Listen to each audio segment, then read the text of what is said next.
कहत प्रेम न जानत कोई, जो जन जाने प्रेम तो मरे जगत क्यों रोई।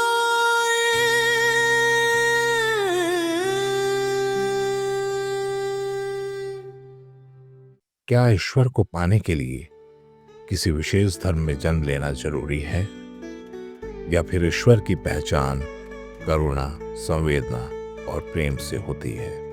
भारतीय भक्ति परंपरा में यह प्रश्न नया नहीं है। भक्ति आंदोलन 14वीं से 17वीं सदी का मूल स्वर यही था। ईश्वर जाति, मजहब, भाषा और पहचान से नहीं, भाव से मिलते हैं। इसी परंपरा की सबसे अनोखी मिसाल है रसखान, एक मुसलमान जो श्री कृष्ण की भक्ति में ऐसा डूबा कि आज वैष्णव परंपरा उन्हें महाभक्त मानती है।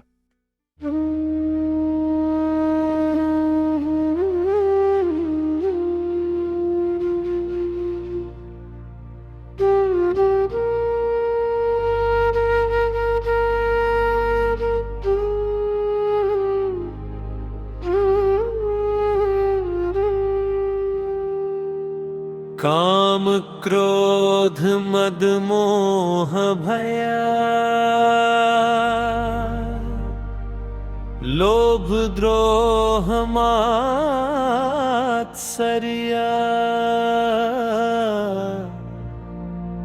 इन सब ही ते प्रेम है, परे कहत मुनिवर्या।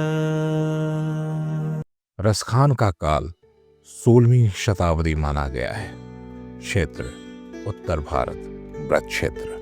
भक्ति धारा सगुण कृष्ण भक्ति। भाषा ब्रज भाषा। परंपरा वल्लभाचार्य एवं निर्बाक परंपरा से प्रभावित।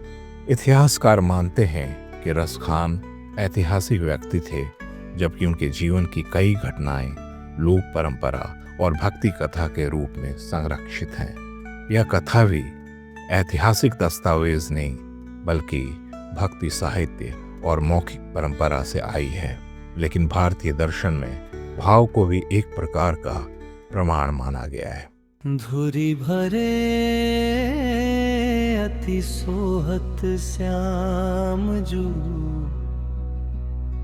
तैसी बनी सिर सुंदर चोटी,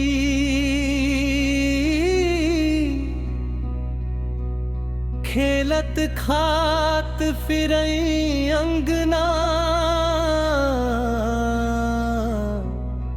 पग पैंजनी बाजती पीरी कछोटी।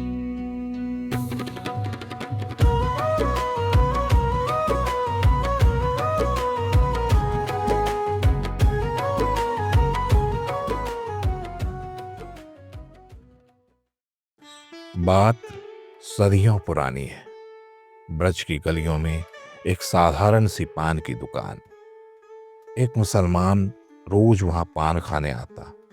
ना कोई संत, ना कोई ज्ञानी, बस एक आम इंसान। एक दिन उसकी नजर दीवार पर टंगी एक तस्वीर पर पड़ी। घुंघराले बाल, हाथ में मुरली, होठों पर हल्की मुस्कान। वह पूछ बैठा, भाई ये सुंदर बालक कौन है? पान वाला बोला, अरे ये तो श्याम है, कन्हैया। वो तस्वीर को देखता रहा, लेकिन ध्यान चेहरे पे नहीं गया। उसकी नजर गई कन्हैया के पैरों पर। वो बोला, ये जमीन तो बड़ी खुरदरी लगती है, इसके पैरों में छाले पड़ जाएंगे, इसे चप्पल क्यों नहीं पहनाते?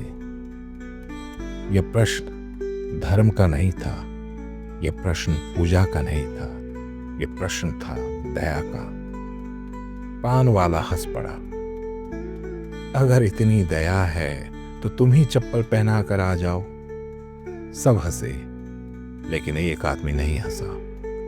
क्योंकि वो बात उसके दिल में उतर गई थी। अगले दिन वो सच में चप्पल खरीद लाया। उसे बताया गया, श्याम वृंदावन के बांके बिहारी मंदिर में रहते हैं। वह वृंदावन पहुंचा, मंदिर के बाहर बैठ गया। न दर्शन मांगे, न पुजारी से पूछा, बस मन में एक बात, मेरा श्याम आ जाएगा। दिन ढला, रात बीती। भोर के समय घुंघरुओं की आवाज। वह उठा, सामने देखा, एक बालक खड़ा है, मुस्कुराता हुआ, लेकिन उसके पैरों से खून बह रहा था। वह घबरा गया। तुम मंदिर से आए हो, फिर ये कहा? बालक मुस्कुरा कर बोला, मैं मंदिर से नहीं, तुम्हारे दिल से आया हूं। तुमने जैसा मुझे अपने मन में देखा, मैं वैसा ही गोकुल से पैदल चलकर आया हूं। रास्ते में कांटे चुभ गए। वो रो पड़ा, चप्पल हाथ से गिर गई। हे कन्हैया, आज से मैं तेरा हूं। ना मेरा मजहब रहेगा, ना मेरा अहंकार, अब सिर्फ तेरा नाम रहेगा। यही जन्म हुआ रस खान का।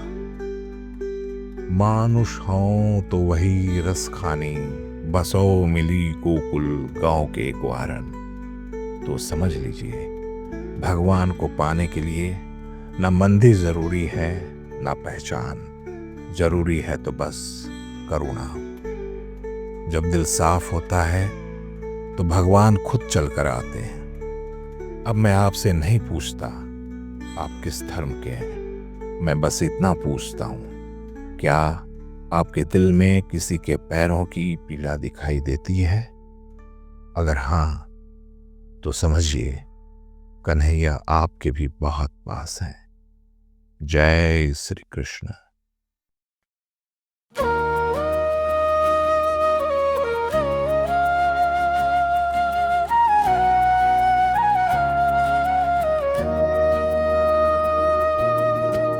मानुष हो तो वही रस खान, बसों मिली गोकुल गाँव के ग्वारन। जो पशु हो तो कहाँ बस मेरो, चरो नित नंद की धेनु मंझारन। पाहन हो तो वही गिरी को, जो धर्यो कर छत्र पुरंदर धारन। जो खग हो तो बसेरो करो, मिली कालिंदी फूल कदम्ब की डारन।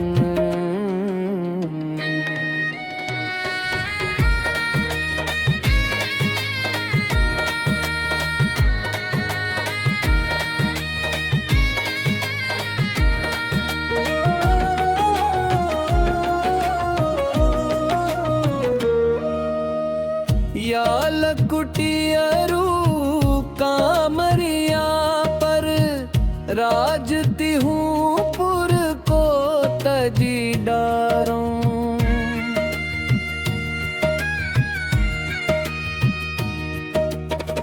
आठ हूँ सिद्धि नवोनिधि को, सुख नंद की धेनु चराए बिसारो। रस खान कबोइन आँखिन सो, ब्रज के बन बाग तड़ाग निहारो। कोटिक हुकल धोत के धाम, करील के